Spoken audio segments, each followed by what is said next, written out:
Suppose अगर तनख्वाह ही नहीं हो फैमिली सर, तो अब हमने सर सेक्रेटरी से भी सर ये चीज़ की थी कि वहाँ पे कोई लाइबिलिटी है नहीं सर।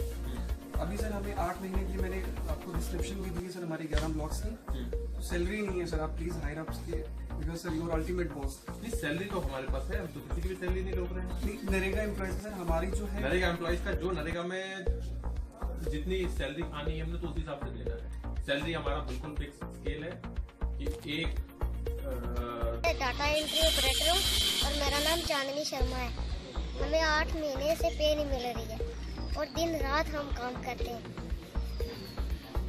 हम पे की बात करते थे सर, हमारे बोलते हैं कि चलो बाद में बात करते हैं। मैं नरेगा एसोसिएशन का डिस्ट्रिक्ट प्रेसिडेंट हूँ।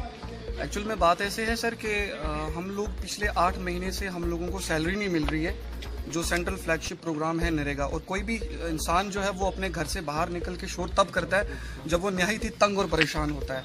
मैं आपको ये चीज़ बोलना चाहता हूँ कि अभी जस्ट रिसेंट टाइम पे पंचायत इलेक्शन ख़त्म हुए हैं और इस रिसेंट पंचायत इलेक्शंस के अंदर हमारे लोगों ने बड़ी कुर्बानियाँ दी हैं। नरेगा मुलाजमों ने एट पार उन्होंने काम किया, परमानेंट एस्टेब्लिशमेंट के बराबर में किया और रात के 1:30 बजे तक इन्होंने मटेरियल डिस्ट्रीब्यूशन की।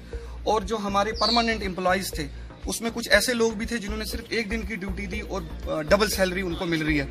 अब मुझे एक चीज़ बताइए, क्या इन 8 महीनों में हमारे परिवार के ऊपर कोई खुशी या गमी का माहौल नहीं आया होगा? क्या इन 8 महीनों में हमारे परिवार वालों ने राशन जो है खाना छोड़ दिया कि आपको तनख्वाह नहीं मिली है तो हम इस वजह से राशन नहीं लेंगे? हम लोग जिसको बोलते हैं कर्जे के नीचे दबे हुए हैं और हमें एक चीज़ की समझ नहीं आ